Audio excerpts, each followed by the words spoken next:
Bienvenidos a la otra realidad.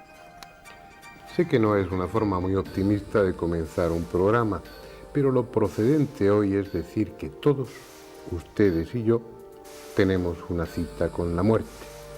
El hecho de estar vivos, de haber nacido, lleva implícito que indefectiblemente tenemos que morir. Dentro de mucho tiempo, por supuesto, pero es algo que no podemos evitar. Como después comentaremos en el documental, a mí me parece absurdo. Un paréntesis entre el nacimiento y la muerte, un paréntesis entre una nada anterior y una nada posterior. ¿Qué sentido tiene eso? El resto de los seres vivos parece que lo llevan bien, que no se hacen preguntas, y animales y plantas viven lo más eficazmente posible sin problema alguno. Pero nosotros, la especie humana, tenemos capacidad de pensar y tenemos conciencia de nosotros mismos. Y no nos resignamos. Es una idea, la de morir, que no nos hace ninguna gracia. Por eso no es extraño que a lo largo de la historia se haya intentado de cualquier forma imaginable encontrar algo que nos proporcione la inmortalidad. Vamos a hablar de todo ello. Vamos a hablar de esa búsqueda aparentemente estéril de la inmortalidad y si eso no es posible, pues hasta qué punto puede prolongar la ciencia actual nuestra vida, cuál puede ser el límite al que podemos llegar de longevidad. Y si todo eso falla y al final hemos de morir, cuando menos plantearnos si el espíritu seguimos viviendo eternamente. Vamos pues a todo ello si les parece bien.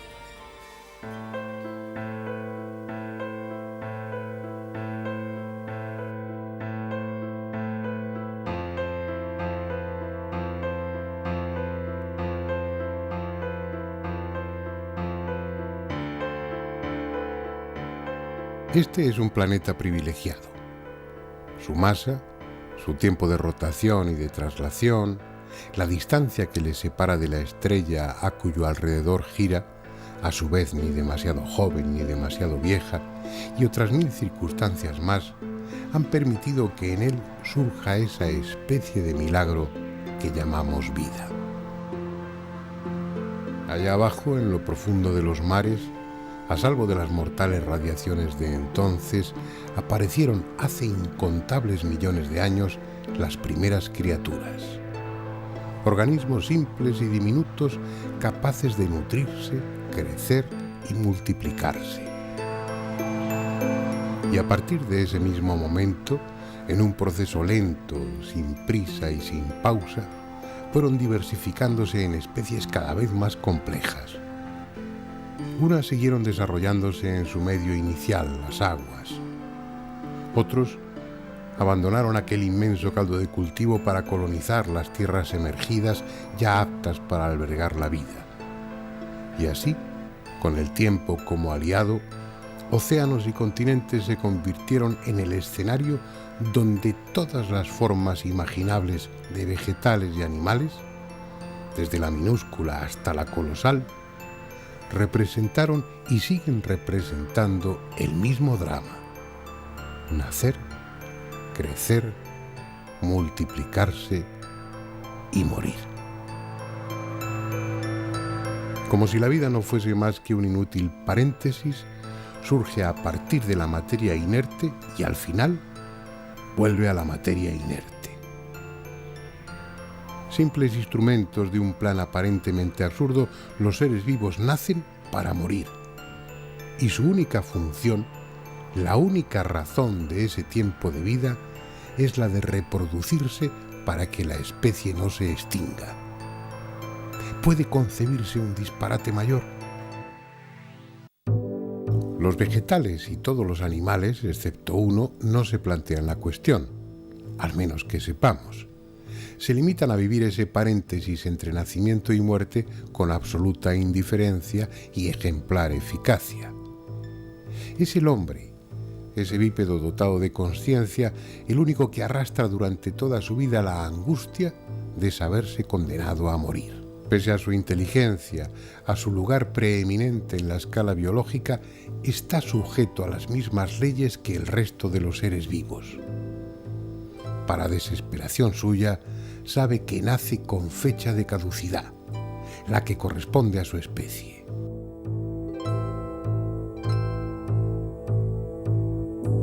Hay insectos alados cuya vida se limita a un solo día.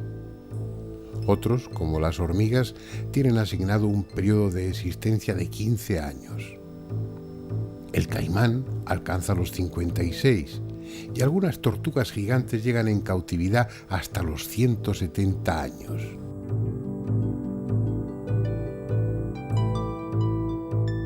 Por lo que se refiere al reino vegetal, el récord está en una variedad de pinos norteamericanos que supera los 4.000 años de vida. Corta o larga, la duración de su existencia parece predeterminada en cada especie. Tenemos cuerda para que la maquinaria funcione un tiempo limitado. ¿Pero por qué? El concepto de envejecimiento es un concepto cultural. El ser humano lo tiene desde que, digamos, incorporó la cultura. La cultura, desde luego, no es de antes de ayer, es decir, que ya en la antigüedad estaba este concepto, pero es cuando entonces el ser humano se plantea el tema del envejecimiento. Entonces, un animal salvaje, en donde cuando tiene depredadores no va a poder sobrevivir como para considerarse viejo, no puede asumir el concepto de la vejez ni el concepto de la muerte, como nosotros, porque es que no le da tiempo. Los depredadores ya digamos, lo han aniquilado, ¿no?, antes de que consuma el tiempo de vida que le dan sus genes. En genérico, los animales, en un porcentaje muy elevado, morimos por enfermedades. Entonces, en un porcentaje muy pequeño se consigue llegar a morir de viejo. Pero evidentemente los que consiguen morir de viejo son los menos, porque antes de llegar a esa edad de la vejez, o de la vejez extrema, de la vejez máxima, de la vida máxima que todos podemos vivir, antes hemos muerto, en el caso del ser humano, por muchas enfermedades, malnutrición, etcétera, y en el caso de los animales, pues los depredadores, la falta de poder alimentarse. Entonces es muy difícil, digamos, llegar a ese tope de años que todos tenemos establecido en el que podemos llegar a vivir. Cada especie tiene su tiempo de caducidad. Entonces, en el caso del ser humano es 122 años. En otras especies animales pues oscila entre un día, meses, años, etc. Es decir, que cada uno tenemos nuestro tiempo de caducidad. Y eso es algo que está establecido en los genes. Es decir, que cada especie tiene unos genes, una dotación genética que le estipula cuánto puede vivir. Y eso es lo que denominamos lo que se llama la vida máxima. Es decir, lo máximo que cada especie puede vivir.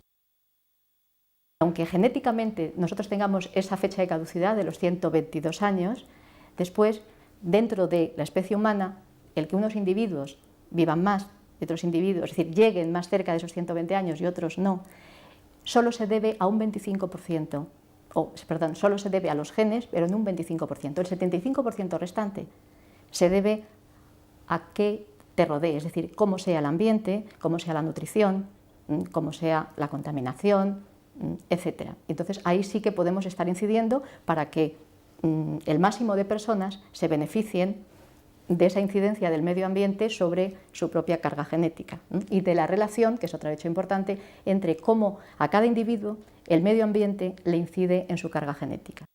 Lo que hemos mejorado en los últimos años, gracias a esa calidad de vida que podemos tener, a esos conocimientos, ¿no?, a la sanidad, etcétera, es que esa vida media, es decir, la media de lo que vive la población, haya aumentado enormemente. Entonces, ya no a los 45 años ya no se es viejo. Ahora la vida media está establecida en España, que es uno de los países, digamos, con una esperanza de vida media muy buena. Creo que en la mujer está en unos 80 años, en el hombre un poco menos, porque siempre la mujer y la hembra, en el caso de los animales, tienen una esperanza de vida un poco mayor. Podemos alargar esa vida media, pero vamos a intentar alargarla en las mejores condiciones posibles, porque son de las únicas que realmente merece la pena vivir más. Es decir, hay que dar calidad, o sea, no como dice la frase, no hay que dar más años a la vida, sino más vida a los años que tenemos que vivir. Pero en el caso del hombre ni siquiera está clara cuál es esa fecha de caducidad. Si hemos de hacer caso a los textos considerados sagrados, hubo una época en que la longevidad alcanzó cifras desmesuradas. Los patriarcas anteriores al diluvio sobrepasaron en su mayoría los 900 años de edad, con un récord para el célebre Matusalén, que llegó hasta los 969. Luego, como si las condiciones ambientales propicias para la larga vida hubieran cambiado con el diluvio, después de Noé, que alcanzó la nada despreciable edad de 950 años, sus descendientes fueron acortando progresivamente sus vidas y en solo 10 generaciones se pasó de los 600 a los 205 años de edad. Y aunque extremadamente longevos para nuestra medida actual, las edades que alcanzaron los personajes bíblicos reconocibles históricamente en nada es comparable con la de los anteriores al diluvio. Abraham murió a los 175, Isaac a los 180, José a los 110 y el propio Moisés no pasó de los 120. Probablemente es pura metáfora, o como otros datos numéricos contenidos en el Antiguo Testamento, las edades de los patriarcas tengan solo un valor cabalístico o formen parte de un código aún no descifrado, porque lo cierto es que la historia nos proporciona datos muy diferentes y desde luego menos optimistas sobre la longevidad en el mundo antiguo. El viejo europeo, el hombre de Cromañón, tenía una esperanza de vida entre los 12 y los 20 años. En las antiguas Grecia y Roma, la media se situaba entre los 22 y los 24 años, a causa de la gran mortandad que las enfermedades se cobraban entre los niños y la guerra entre los jóvenes. Los que superaban esas vicisitudes y estaban bien alimentados podían alcanzar edades muy respetables. Hipócrates pasó de los 90 años, Platón vivió 81 y Sófocles llegó a los 89.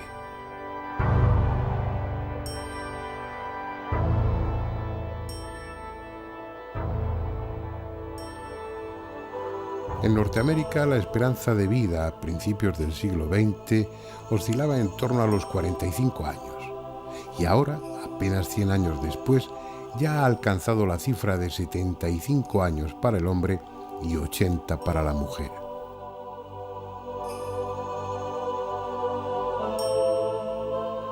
Ese progreso en la media de vida es el reflejo de unas mejores condiciones sanitarias e higiénicas. Mueren muy pocos niños. Las enfermedades infecciosas se previenen gracias a las vacunas o se curan con relativa facilidad merced a los antibióticos. Y la medicina va encontrando recursos farmacológicos o quirúrgicos cada vez más eficaces para combatir el cáncer o las enfermedades cardiovasculares.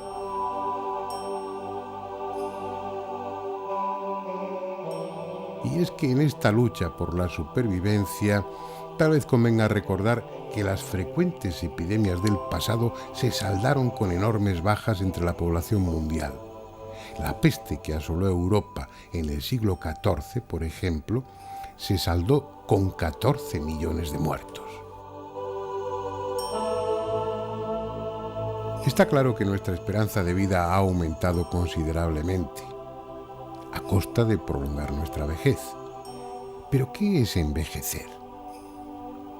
Un cuerpo humano de tamaño normal tiene unos 100 billones, con B, de células que en su mayoría estamos constantemente renovando. Para que se hagan una idea de lo costoso que es estar vivo, cada minuto mueren en nuestro cuerpo 300 millones de células que han de ser reemplazadas.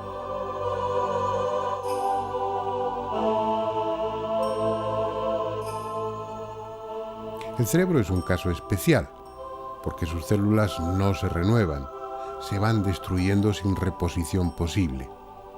A partir de los 20 años se pierden 50.000 neuronas diarias. A los 75 años el cerebro pesa un 10% menos que cuando era joven.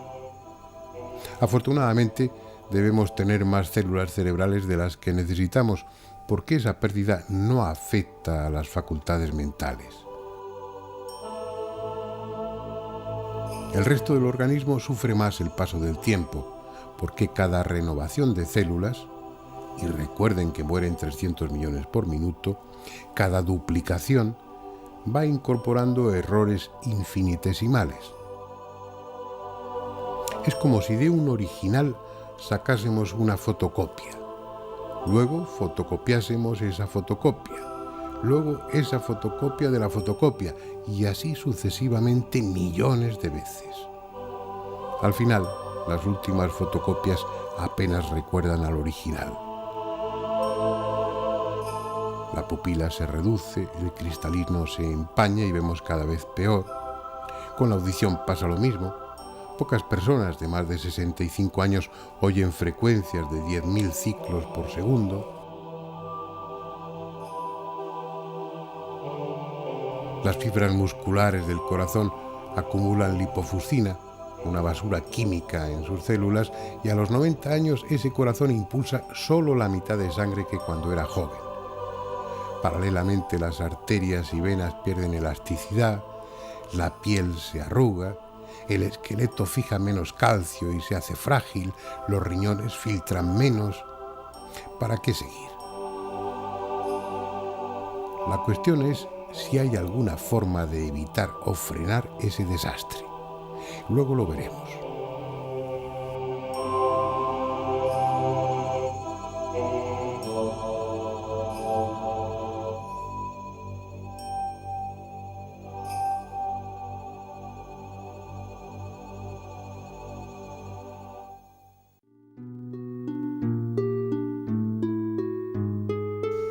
¿Qué se puede hacer?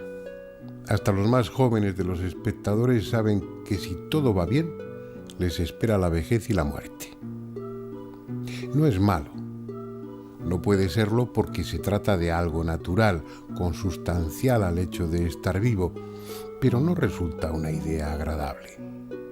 Así que cuando menos sepamos si se puede hacer alguna cosa para retrasar el envejecimiento o envejecer en la mejor forma posible.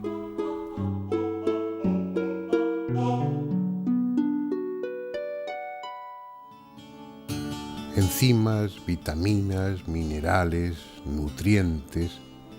Parece que de una forma u otra la química de nuestro organismo, el laboratorio interno donde se decide qué tipo de vejez tendremos, depende en última instancia de lo que le echemos dentro.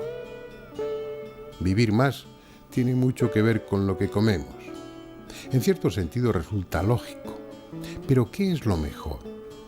¿Qué fruta o qué verdura nos garantiza una vida más larga y más sana? No hay acuerdo.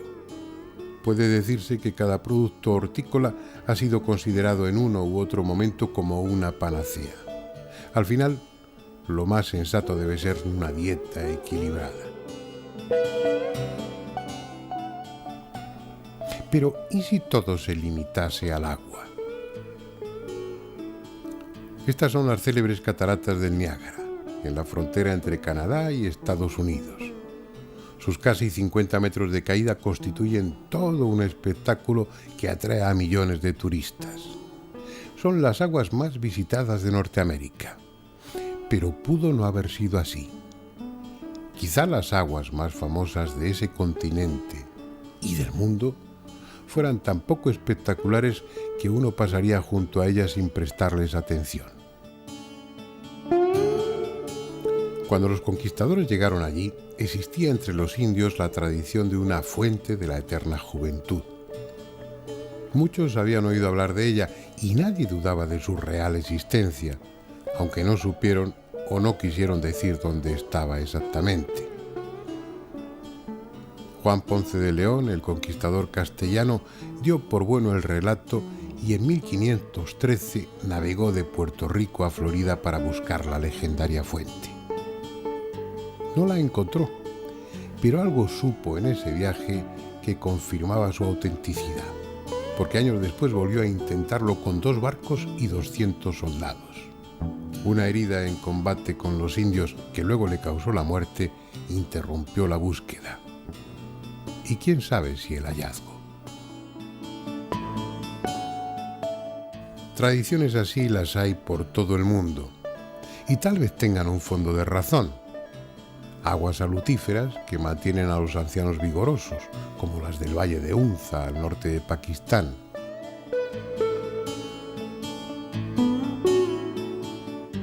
Pero no es eso lo que el hombre quiere.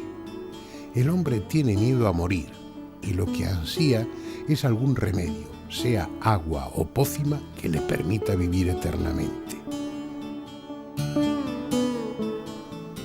Y si no es posible, al menos retrasar la cita con la muerte sin dietas rigurosas o incómodas disciplinas. Morir más tarde, en suma, sin renunciar por ello a los placeres de la vida. Algo que quizá la ciencia esté a punto de conseguir. Vamos a preguntárselo a quien mejor puede saberlo, una autoridad mundial en el tema, el biólogo Mariano Esteban, director del Centro Nacional de Biotecnología del Consejo Superior de Investigaciones Científicas. La sociedad tiene que percatarse de que estamos viviendo el momento más clave en la biología. Es un momento histórico, es el hito, porque el conocer el genoma humano, el conocer los genomas de gran variedad de microorganismos, eso es un hito histórico y eso se mantendrá mientras la humanidad exista en este planeta o mientras las formas vivas que entendemos como tales en este planeta existan.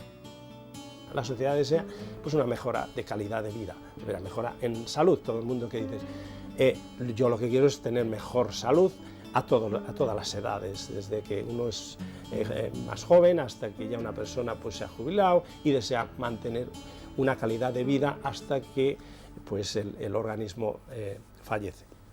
Y creo que eso es lo que la ciencia, la biología, está aportando en este sentido. Estamos hablando ya no de una medicina tradicional en la cual se trataba para ver si esto funcionaba bien en un paciente y en otro sí y en uno no. Es decir, estamos hablando de una medicina a la carta. Es decir, cada paciente va a tener una medicina propia.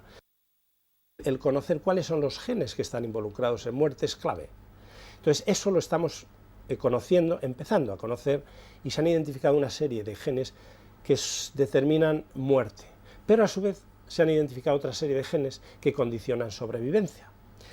Y este descubrimiento no lo hemos hecho en el hombre inicialmente, lo hemos hecho en un gusano. Evolutivamente se han mantenido genes en distintas especies. Eso nos lleva a que vamos en círculo, conociendo de los inferiores a las superiores, pero que esa diferencia que pensábamos que iba a existir, que éramos totalmente distintos unos de otros, no es cierto en la biología. La biología te está diciendo que se mantienen muchos de los genes en organismos inferiores y que actúan en organismos superiores. Y a partir de ahí podremos conocer el por qué nos morimos.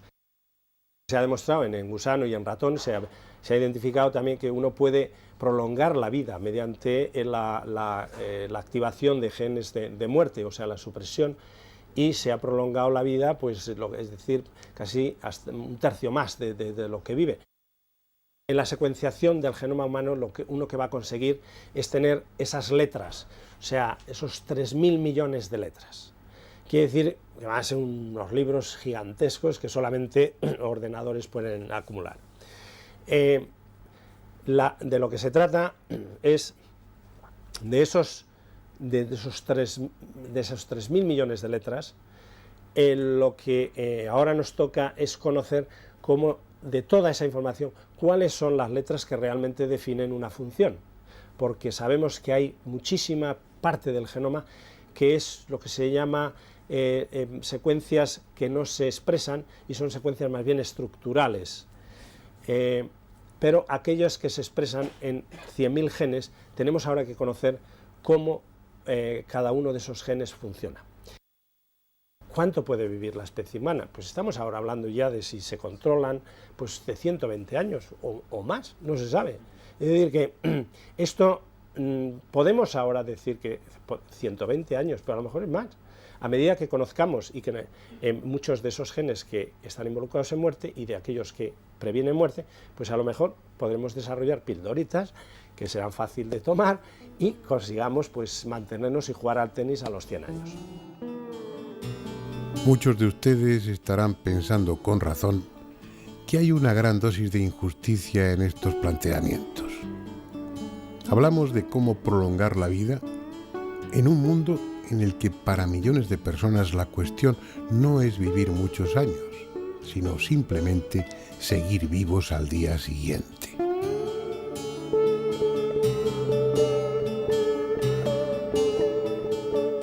Pero no estamos refiriéndonos a conquistas sociales o económicas, sino a logros puramente biológicos. También en los países desarrollados, millones de individuos no alcanzarán edades avanzadas, aunque la biotecnología lo permita. Guerras, accidentes y enfermedades se encargarán lamentablemente de ello. Así que volvamos al tema con la esperanza de que los avances éticos y morales acaben yendo algún día paralelos a los avances científicos. Por lo que hemos escuchado a dos de los mejores especialistas, Mónica de la Fuente y Mariano Esteban, parece ser que en un futuro próximo podemos alcanzar ese límite biológico de los 120 años sin grandes dificultades. Resulta una cifra razonable. Vividos con intensidad, 120 años pueden dar mucho de sí. Incluso habrá bastante gente a la que le parezca una edad excesiva. Ya saben, cada uno habla de la feria, en este caso de la vida, según le va en ella. Antiguamente las expectativas eran mucho menos halagüeñas, y si la población estaba resignada, algunos científicos de la época aspiraban a descubrir el secreto de la inmortalidad. No confiaban en milagros o en rituales mágicos, confiaban en su ciencia. Una ciencia extraña, de la que en parte han derivado la química y la farmacopea actuales, que pretendía alcanzar objetivos que hoy consideramos utópicos. Me refiero naturalmente a la alquimia. Lo que nos ha llegado de ella no está expresado con fórmulas, sino con símbolos y grabados alegóricos. Como otras ciencias de entonces, lo que queda escrito o dibujado no es para divulgar su conocimiento, sino para que lo entienda solo quien debe entenderlo, no la gente común. Y tenían sus razones.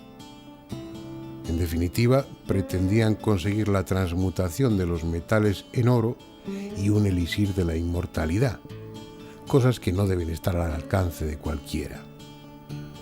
No hay certeza de que alguien lo consiguiera, pero como lo llevaban en secreto, tampoco hay certeza de lo contrario. Nosotros, para saber más del tema, vamos a hablar con una mujer que conoce la alquimia a fondo.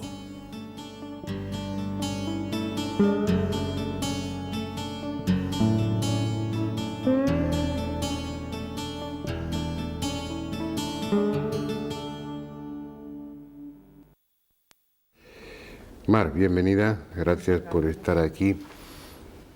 Tú eres doctora en farmacia, o sea que puedes hablar con conocimiento de causa sobre la alquimia, aparte de que es uno de tus temas. Tienes un libro que está a punto de publicarse sobre la alquimia.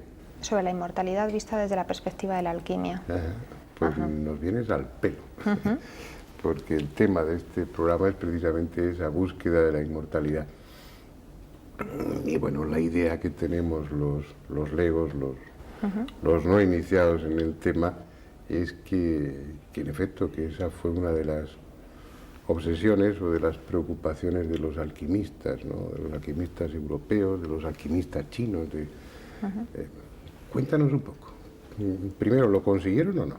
Que sepamos, el único inmortal que existió fue el conde Saint-Germain, el famoso conde Saint-Germain, y Fulcanelli. No tenemos conocimiento de ningún otro inmortal, ¿no? ¿Y esos son inmortales seguro o forma parte de No lo las sé, leyendas? Fulcanelli, la leyenda de Fulcanelli no le conoció a nadie, ¿no? Teóricamente solamente le conoció su discípulo Eugène Canceliet. Y bueno, pues mucha gente duda de la existencia verídica de Fulcanelli. La inmortalidad era la meta que intentaban conseguir los alquimistas. La alquimia, que es una ciencia, yo sigo considerando que es una ciencia muy amplia. Una ciencia, perdona más, y una ciencia de la que no ha perdurado todo. Supongo que dentro de eso había un cierto hermetismo, un cierto secretismo. Eso es. Y no todo se ha publicado. La alquimia son muchas cosas. Yo conozco gente que actualmente son adeptos, lo que se conoce como adeptos, ¿no? Gente que practica alquimia y que siguen sus postulados. La alquimia puede ser considerada como una filosofía. ellos consideran que es la única filosofía que no se ha caído, que siguen perdurando sus principios, la única que sigue en ese nivel, ¿no? Pero una filosofía con un sustrato material, con un sustrato Exactamente. de laboratorio, ¿no? Eso es, una parte material, una parte espiritual, podríamos decirlo de esa manera, ¿no? La parte material era la forma de conseguir bueno, pues la meta de todos los alquimistas, que era la piedra filosofal.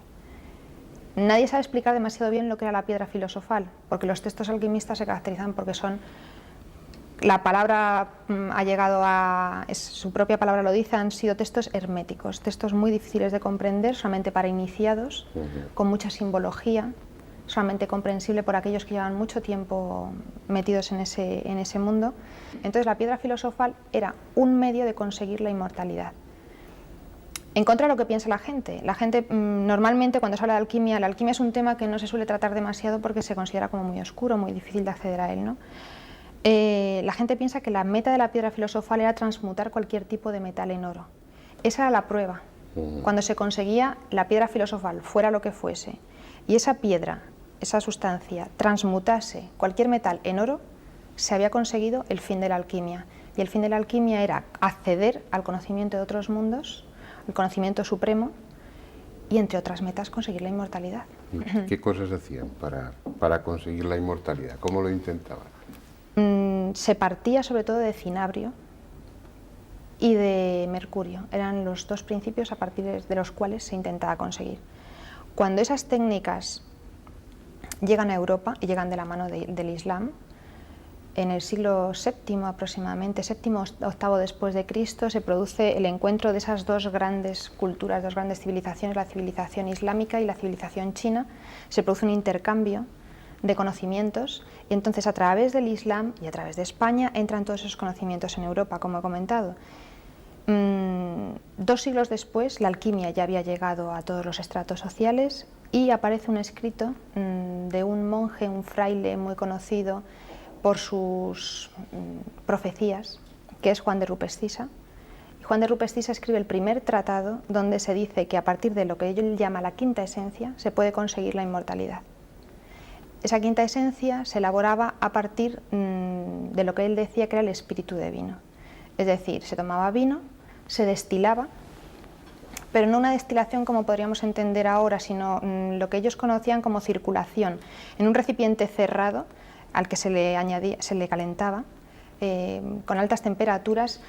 El vino, se tenía que escoger un vino de buena calidad, siempre se decía eso. El vino comenzaba a circular, subía, bajaba, y la parte más sutil era la que posteriormente en forma de vapor se destilaba. Bueno, pues ese espíritu de vino era la quinta esencia, la parte más pura de cualquier sustancia. Cualquier medicamento, los que se empleaban entonces, que eran todos de origen vegetal, cualquier medicamento puesto en contacto con esa quinta esencia, teóricamente, servía para curar todo tipo de enfermedades. No es una cosa que nosotros pensemos distribuido solamente en unos niveles muy restringidos de la sociedad, es una práctica que alcanza la terapéutica del momento. La profesión en esos años de alquimista era tan habitual como hoy pueda ser la de médico o poco menos, o la de sí, lo que pasa que es que, bueno, las profesiones sanitarias en aquel momento solamente había una, los médicos, que eran universitarios, eran la clase más alta sanitaria. Los demás practicantes de la medicina, podríamos decir de la terapéutica, estaría mejor dicho, los cirujanos, los boticarios, alquimistas, destiladores, formaban parte de estratos inferiores, no tenían formación universitaria, se formaban con artesanos, eran artesanos, se formaban con maestros que les enseñaban. Pues como dato curioso, un destilador real, los famosos destiladores de Su Majestad, muy conocidos pues por los historiadores que tratan la época, un destilador cobraba tanto o más que un médico. ¿Tú crees que dentro de ese nivel esotérico de ese nivel oculto de la alquimia, se consiguieron cosas de las que no nos vamos a enterar nunca o difícilmente? Pues con toda probabilidad. Con toda probabilidad, por una razón muy sencilla. El alquimista, no existían escuelas de alquimistas, no existían universidades de alquimistas. Los alquimistas se formaban en círculos muy cerrados, tan cerrados que un maestro formaba a su discípulo en exclusiva y ese discípulo después pues tenía como la misión de formar a su vez a otro discípulo. Eran unos niveles y además un nivel de trabajo tan individual que estoy convencida de que sí que tienen que existir muchas cosas que no se conocen y que no han pasado más allá. Lo que ocurre es que los textos auténticos, verídicos de alquimistas están tan sumamente mezclados con textos de tanto charlatán y tanta gente que en realidad no consiguió nada, ni hacía nada, ni sabía nada, pero ahí publicaba y escribía, que es tal la mezcla que es muy difícil de dilucidar, ¿no? Yo para terminar y antes de despedirte, agradecerte tu presencia aquí, sí me gustaría personalmente que, con el conocimiento que tienes de la materia, los años que llevas trabajando en ello e investigando, si personalmente piensas, no hablemos ya de la inmortalidad, pero que descubrieron algún sistema, algún tipo de elixir para alcanzar una gran longevidad, y si crees que esa piedra filosofal o cualquier otro sistema para transmutar metales en oro, pues también accedieron a ello. Sobre la inmortalidad, no nos ha llegado ningún inmortal que sepamos, entonces sería un poco difícil llegar a esa conclusión. Sí es cierto que revolucionaron la medicina de la época y fueron las prácticas alquimistas las que revolucionaron. Paracelso era un alquimista, Paracelso tenía conocimientos alquimistas y todos los científicos de su época del Renacimiento tenían conocimientos alquimistas. Por lo tanto, esa gran revolución médica que se produce en ese momento y que bueno, abre las puertas a la ciencia moderna tal y como hoy la comprendemos, viene en gran parte motivada por la alquimia. En el aspecto de la terapéutica es fundamental, ¿no? Revoluciona e incorpora nuevos medicamentos que no existían, por lo tanto se prolongaba un tanto la vida. Sí, ¿no? pero tú en lo que conoces y en la historia de la alquimia, ¿te has encontrado con que los alquimistas morían a avanzada edad o no? Eso decían todos, ¿Sí? Sí. Existe un caso curioso cuando Carlos II, el último descendiente de la Casa de los Austrias, bueno, pues 2 años antes de fallecer, ¿no? Se han intentado todo tipo de terapéuticas con él, se comprueba que no son verídicas, vamos, que no son efectivas, y viene un alquimista y se contratan los servicios de este alquimista. Este alquimista viene diciendo que él, la receta que trae, como él dice, para hacer un remedio secreto que prolongará la vida del rey, le procurará descendencia, todo lo que se necesitaba en la corte en ese momento, dice que se lo ha dado un napolitano llamado Federico Gualde, que promete lleva 400 años vivo en este mundo gracias a ese famoso elixir que había hecho, ¿no? Esas técnicas, esas prácticas, esos comentarios eran habituales en la época. Bueno, lo lógico sería que murieran jóvenes, porque si estaban respirando vapores de mercurio, de arsénico, de cualquiera de todo, que eso son muy peligrosos, sí, son realmente peligrosos, tóxicos, sí. Ya con que llegaran a una edad normal es para sospechar que algún tipo de eficacia había en esa búsqueda. Y el oro, ¿tú crees que lo encontraron? Que alguno de ellos lo pudo encontrar. Se piensa, hay gente que piensa actualmente que bueno, lo que consiguieron los alquimistas, aunque ellos no lo sabían, no sabían explicar en aquel momento, bueno, pues fue una especie de fusión nuclear como actualmente, desde el momento en que se descubrió que se podía hacer, y eso se ha comprobado en este siglo. Las prácticas, las técnicas de los alquimistas no son tan insospechadas como se pensaban, ¿no? Se ve que sí que se podría. La misma genética nos está demostrando que hay algo así, ¿no? O sea, cuando se dice la quinta esencia, esa sustancia pura, esa sustancia a partir de la cual se derivan todas las demás. ¿Y qué son los genes? Nada más que una supuesta quinta esencia, son distintas cosas llamadas con los mismos nombres. Con esto no quiero decir que la genética sea una alquimia, que los genes sean una quinta esencia, no, pero son conceptos que a la larga todos vienen a concluir en un mismo punto, ¿no? Supongo que una filosofía, una forma de entender la vida que se mantuvo desde China, se fue trasladando a lo largo de todo el continente africano, llegó a España, se trasladó a Europa, saltó a América, y gente que en la actualidad lo está practicando, toda esta gente no iban a estar persiguiendo todos una quimera, ¿no? Algo habría de verdad, algo habría para que se haya mantenido a lo largo de tanto tiempo, ¿no? Y en la actualidad, pese a lo que se sabe y a lo que todo el mundo conoce, existen escuelas de alquimistas, existen alquimistas perfectamente convencidos de ello. Esa sería una de las cuestiones. Si uno descubre ese elixir de la inmortalidad, ¿qué haces? ¿Te lo guardas para ti o lo compartes con los demás? Y yo creo que probablemente pues uno terminaría guardándolo para sí, no por egoísmo, sino por responsabilidad. Entonces, bueno, puede que haya gente por ahí con la que nos cruzamos todos los días, que sea alguno de esos, tal vez ese napolitano. Muy bien, muchas gracias, Mar, ha sido un placer tenerte aquí con nosotros.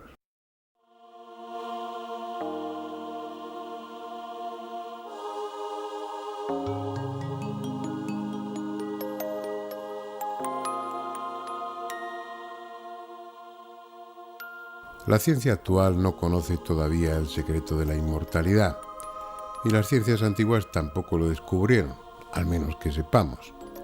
Por tanto, si hay alguna posibilidad de vivir eternamente, habrá que plantearse que no es a nivel físico, sino espiritual. Hace milenios que el hombre llegó a esa conclusión. Al observar la naturaleza a su alrededor, comprobó que todo lo vivo muere y que él no era una excepción. Es evidente que dejar de ser, dejar de tener conciencia para disolverse en la nada absoluta, es una idea que, como nos pasa a las gentes de ahora, no le gustaba nada al hombre primitivo. El único camino posible era esperar que una vez muertos, algo, portador de nuestra memoria, de nuestros sentimientos, se desprendiese del cuerpo y continuase existiendo. Un alma, en definitiva.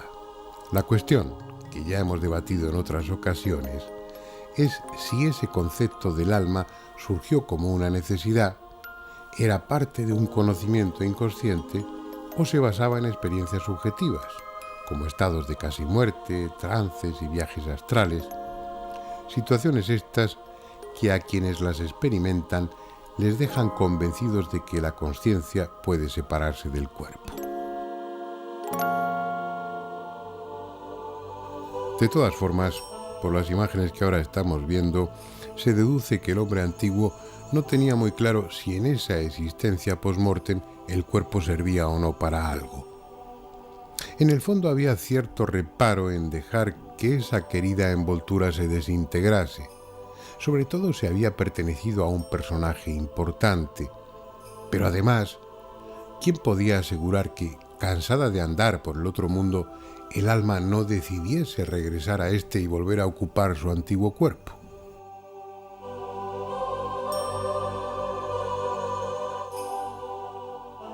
En el viejo Egipto, donde tan obsesionados estuvieron con la muerte, no tenían dudas sobre la existencia de un alma inmortal, en la que incluso distinguían tres partes: el Aj, que era el soplo divino, el principio de energía, y que en el momento de la muerte volvía inmediatamente a Dios; el Ba, que era el alma propiamente dicha y contenía la personalidad; y el Ka, algo así como el periespíritu, el doble que infundía vida temporal al cuerpo y pertenecía al espíritu del mundo.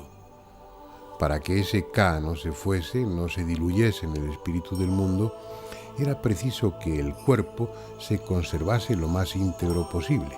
Por eso se momificaba. Otros pueblos practicaron la momificación por razones diferentes, pero siempre ligadas a la persistencia de un fragmento de alma dentro del cadáver o la posibilidad de que el espíritu decidiese volver a utilizarlo. Hoy ya no pensamos así.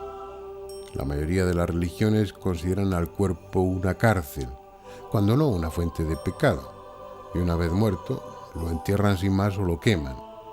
Según parece, el alma está mejor fuera que dentro del cuerpo y no tiene intención alguna de volver a ocuparlo.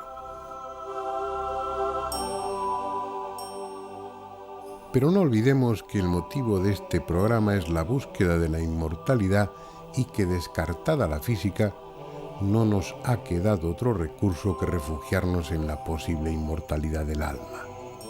Algo de lo que muchos están o quieren estar convencidos, pero de lo que hasta el momento no hay pruebas definitivas.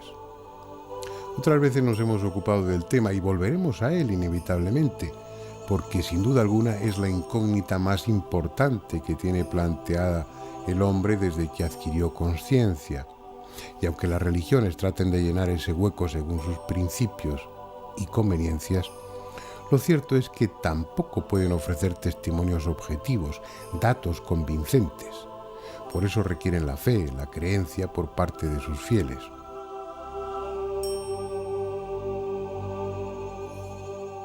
Pero ya que no pruebas definitivas, vamos a intentar proporcionarles los medios para que ustedes mismos las busquen, si es que les apetece hacerlo, y luego decidan.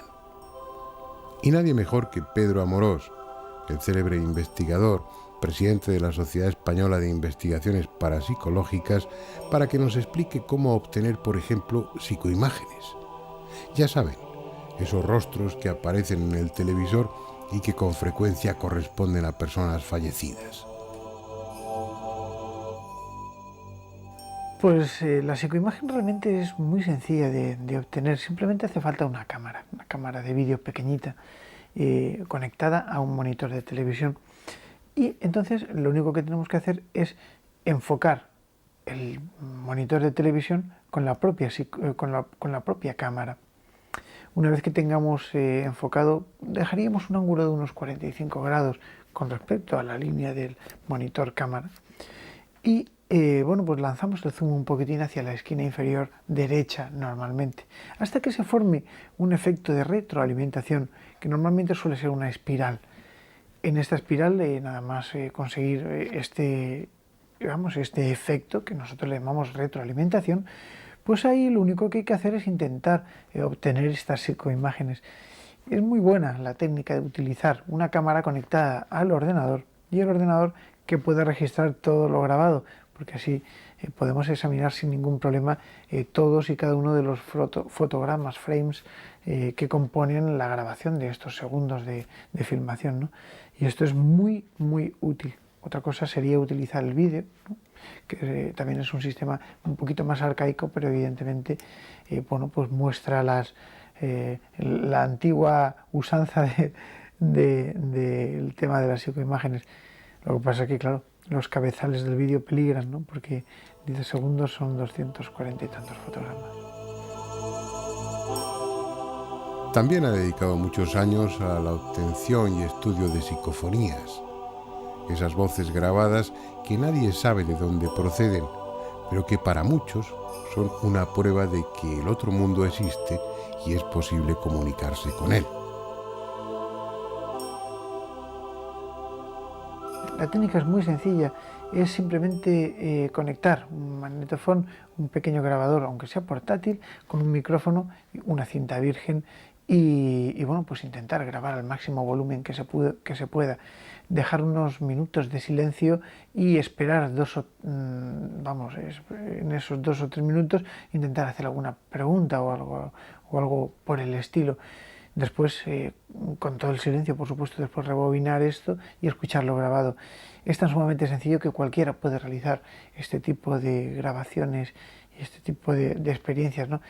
Ahora, yo tengo que advertir un poco, que dar una alerta de atención por el tema de la peligrosidad que la psicofonía, la psicoimagen y todo este mundo de la transcomunicación instrumental plantea, que no es un problema y un peligro físico, es un peligro más bien psicológico que podría llegar a derivarse de lo que podría ser un trastorno ocasionado por verdaderamente encontrar algo un poquito más allá, ¿no?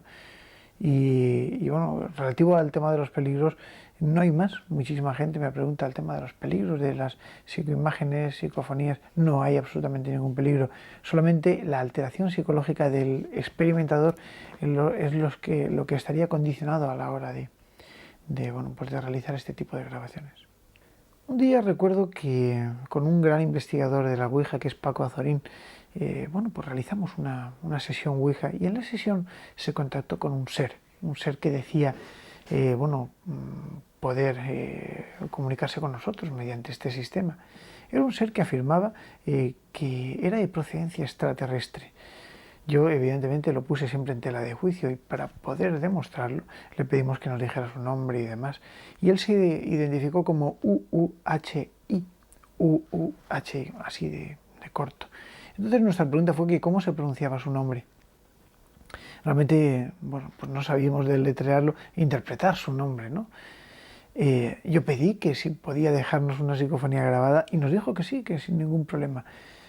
Total, que yo me senté delante de los controles del ordenador y demás y comencé a grabar una psicofonía.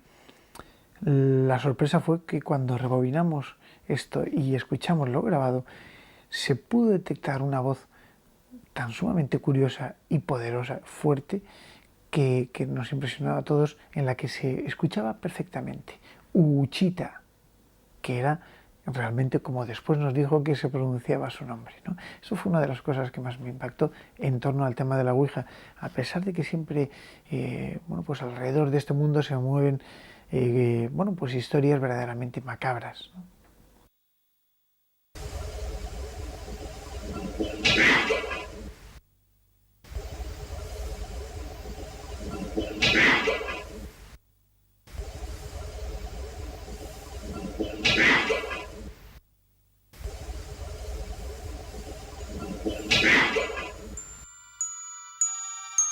Bien, Pedro ha citado en varias ocasiones la Ouija. Es el método más simple y yo diría que más desconcertante para establecer contacto con alguien que unas veces se presenta como extraterrestre y otras como una persona muerta. Lo curioso es que en ambos casos es frecuente que proporcionen aparentes pruebas y un ovni aparezca el día, la hora y en el lugar concertados a través de la Ouija, o que el supuesto fallecido dé detalles precisos sobre su biografía que luego pueden ser comprobados. El sistema: un tablero con las letras del abecedario dispuestas en círculo, una planchete que puede ser perfectamente sustituida por un vaso boca abajo y sobre él los dedos de los participantes. Solo hay que esperar que el vaso se mueva y acompañarlo con los dedos en sus movimientos. Nada más y nada menos. Habíamos pensado simular una sesión para que sirviera como ejemplo, pero no fue necesario. Así que, aunque solo les ofrezcamos una pequeña parte de ella, lo que están viendo es una sesión auténtica. Bueno, vamos a comenzar la experiencia.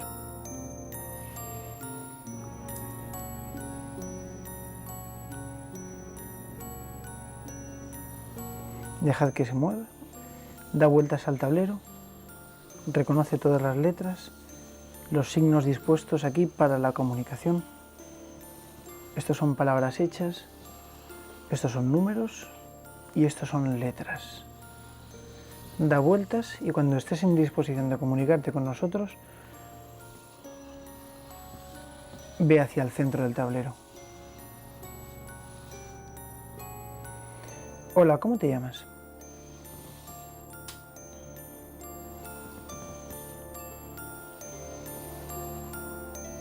D, I, C, L, D. Del... Creo que puede ser la misma entidad, ¿no? Yo creo que sí. Es lo mismo. De O, un momentito. Del Do, E, I, B, I. De Ibi. Ha dicho algo del ido de Ibi. Bien. C, I, N, Otra vez con el 5. C, O, 5,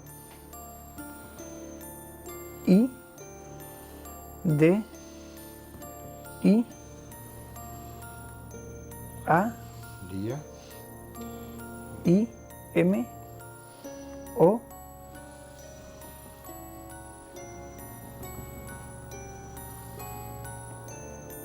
R, I,